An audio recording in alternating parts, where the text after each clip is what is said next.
The whole village watched him walk out of that forest. Nobody said a word, because what he was carrying should never have been touched. The market was full when the river turned black. Women dropped their baskets. Children froze. Elders who had lived 80 years fell to their knees and began to pray out loud because they recognized the sign.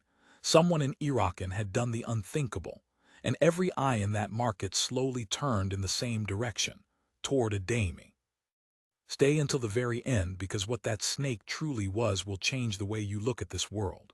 Subscribe now so this kind of story always finds you. Dawn had not fully broken over Irakan when Adami was already dressed for a hunt. His mother stood in the doorway, wrapper pulled tight despite the warmth. She had not slept. His name had been called from somewhere inside Ibo Mimo in her dream. The sacred forest did not call names without reason. Ade, just his name.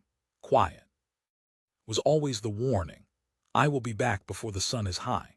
He kissed her forehead and stepped around her. He hunted the outer forest and found nothing worth the pride. So his feet moved forward past the familiar trees, past the thinning birdsong, past the line of white chalk and feathers and ancient carved markers every child in Irakan was taught to respect before they could walk. He crossed it without breaking stride. The forest changed immediately. Light went heavy. Air had weight. No wind. No sound. Even his footsteps landed too softly, as if the ground was listening. He almost turned back. Then he saw it. A python resting on a flat stone beside the sacred river, scales catching the filtered light like molten copper, body so still it could have been carved there. The largest snake he had ever seen. And it was not fleeing. It simply watched him with amber eyes that held something ancient and completely unafraid. Every hunter in Irakan knew when an animal does not run from you, it is not afraid. It simply does not believe you are a threat. Adami raised his spear anyway. He dragged it home through the village, and that was the moment the whole village saw. Nobody spoke. He did not notice the silence. He was thinking about the fire. Baba Falade arrived within minutes, moving faster than his age permitted. He looked at the snake and something moved behind his eyes, not fear exactly. Grief. Put it down, Ade. We perform the rites and return it before nightfall. It is a big snake, Baba, nothing more. Adami, I am hungry. Simple, quiet.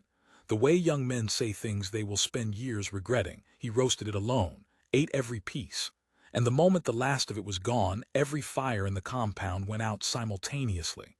The darkness rushed in total and immediate. From somewhere deep inside Ibo Mimo came a sound that was not quite a roar and not quite a wail. Something between mourning and fury. His mother did not move. She simply closed her eyes. He thought the hard part was over. He had no idea it had not yet begun. Morning revealed a village that looked like it had aged overnight. The sacred river had turned black, thick, still, wrong. Crops that were green and full the evening before stood gray and wilted. 3 children woke with identical markings pressed into their wrists, not wounds, not bites. Symbols. A message nobody wanted to read. The blacksmith's fire refused to light. The grinding stone cracked in half on its own. The market held its breath in silence. Then she walked in from the direction of the dead river. The crowd parted without knowing why. She moved through panic the way water moves through cracked earth, unhurried, inevitable, dressed in deep green and gold, bare feet on cracked ground. A face that carried the particular stillness of someone who has already survived the worst thing imaginable and is simply watching everything else. She stopped only when her eyes found Adami across the square.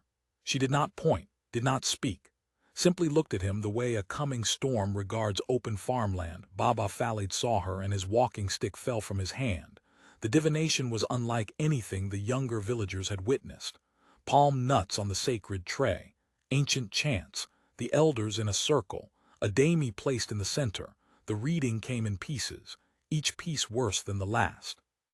The snake was Sangoijo, god of the forest, keeper of balance between the living world and the spirit world. The woman at the edge of the gathering was Oyaijo, his wife, goddess of sacred rivers and serpents. Her grief was drying the river. Her mourning was rotting the crops. Her fury was marking the children. One of the eldest men stood up mid-reading and walked out of the circle without a word. Baba Falade looked directly at Adami before delivering the final part. Adami must marry Oyaijo, or Irakan would be dust before the next moon cycle. subscribe and keep watching, because what this woman says to Adami next is something nobody in that village expected. The compound exploded into argument. Voices everywhere, some demanding immediate compliance, others defending him, a few turning fury toward Baba Falade as if the messenger had written the message. Adami stood in the middle of it all. Still, the weight of every eye pressing down on him like a physical thing. His mother sat at the edge of the gathering, not crying, still, which was worse. He found Oyaejo alone by the dead river that night. He had not gone looking for her. She was simply there, sitting at the cracked riverbed, feet in dry black mud, looking at the place where water used to move. Silence held between them for a long time, then she spoke, quietly. No performance, no threat. I did not come here to destroy your village. The law brought me here the same way it is pulling you. A pause. I loved Sangoijo for 300 years. You ate him like firewood. No accusation in her voice. That was what undid him. Pure grief carried so long it had passed anger and arrived somewhere exhausted and permanent. He looked at her, really looked, and saw it. The cost behind every composed expression. The weight of 300 years of love reduced overnight to a riverbed of black mud. He still walked away, but slower than before. By morning 2 elders were bedridden. The river crept closer to the crops. That night the dream came, a massive serpent coiling around everything he loved. His mother, Tiwalola, the village, squeezing without breaking. A warning dressed as a nightmare. He woke gasping and went straight to Tiwalola. She was already awake. She always knew before he arrived. That was one of the things he loved most about her, the way she read him without trying. She held his face in both hands and looked at him steadily. Man I love would never let children carry the punishment for what he did. Her voice did not shake. Go, and come back to yourself when it is done. Fear, not pressure. Her faith in who he was, that was what broke him completely. He went to Baba Falade before midday, he had agreed. But what waited for him inside Ibomimo that night, he was not ready for midnight. Deep inside Ibomimo, talking drums at a low sacred rhythm. Torches throwing orange light across ancient trees. Baba Falade in full regalia, his voice carrying prayers older than Irakan's name, offerings laid, ancestors called. The ground itself seemed to lean in and listen.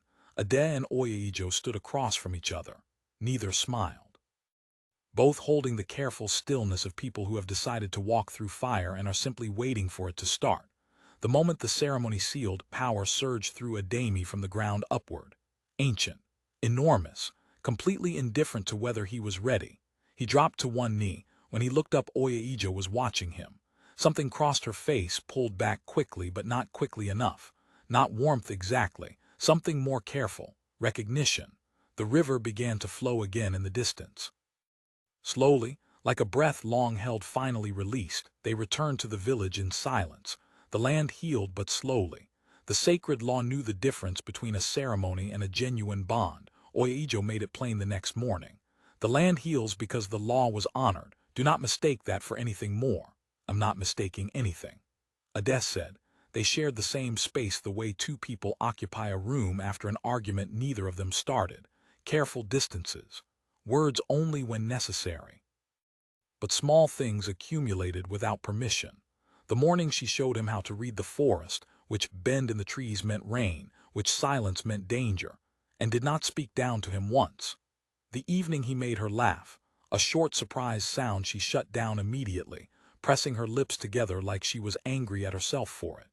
The night he left food outside her door without knocking, neither of them named any of it, but something was growing quietly in the space between them. And neither of them knew that what was coming would force them to face exactly what it was. The changes in Adami arrived slowly, then all at once. Animals approached him without fear. He sensed rainfall 3 days before it came.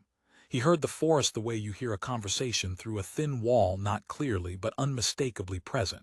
He woke one night standing at the boundary of Ibomimo in complete darkness. Barefoot, calm, no memory of walking there. You consumed a god, Adami. Oyaejo's voice came from behind him. She had followed without waking him. Did you think that would pass through you and leave nothing? He turned. What am I becoming? She was quiet for a moment. When she answered, her voice was different, softer at the edges. Something that has not existed before. That is the honest answer. It was the most unguarded thing either of them had said that was not about the village or the law. He held on to it longer than he expected to. Then Baba Falade called them both before dawn 3 days later.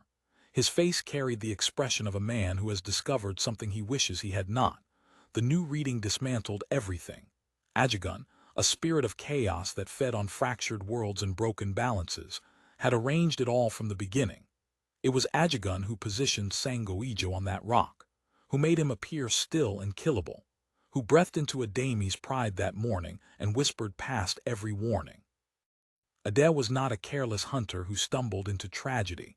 He was a chosen instrument, manipulated from the first moment.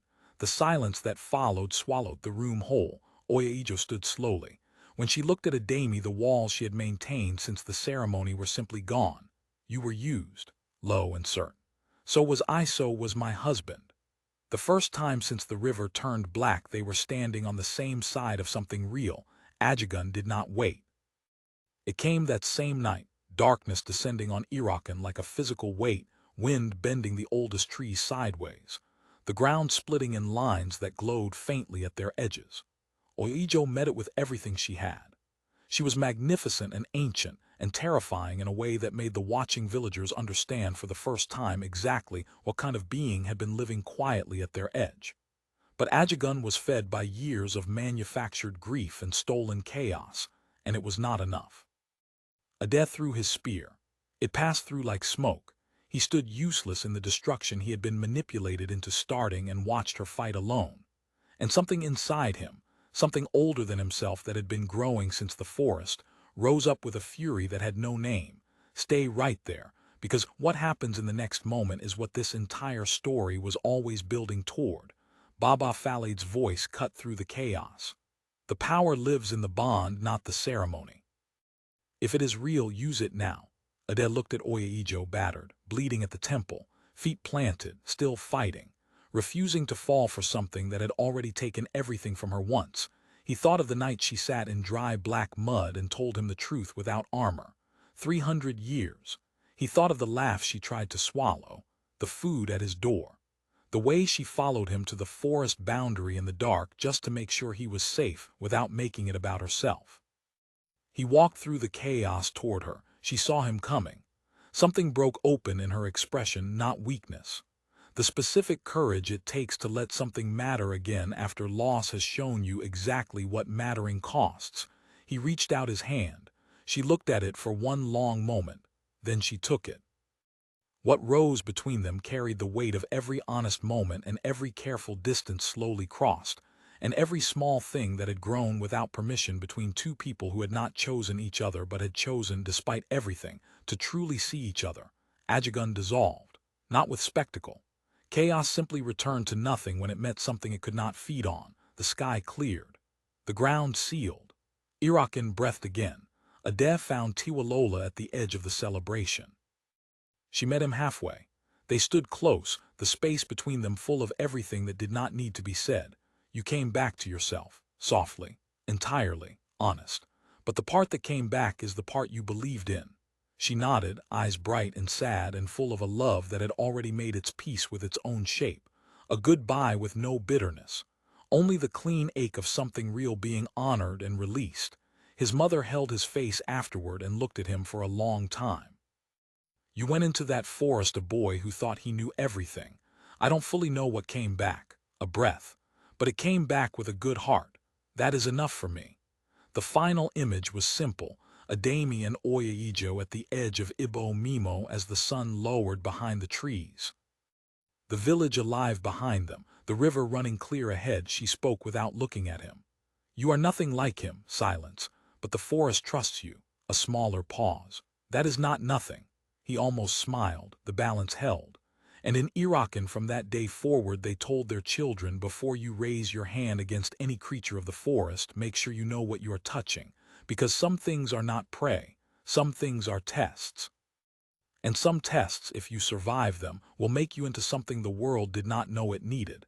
That is the story of the meal that cost a man everything and gave him something he never knew to ask for. If this story moved you, subscribe and turn on the bell so our next tale finds you. Drop a comment, would you have done what a Damie did?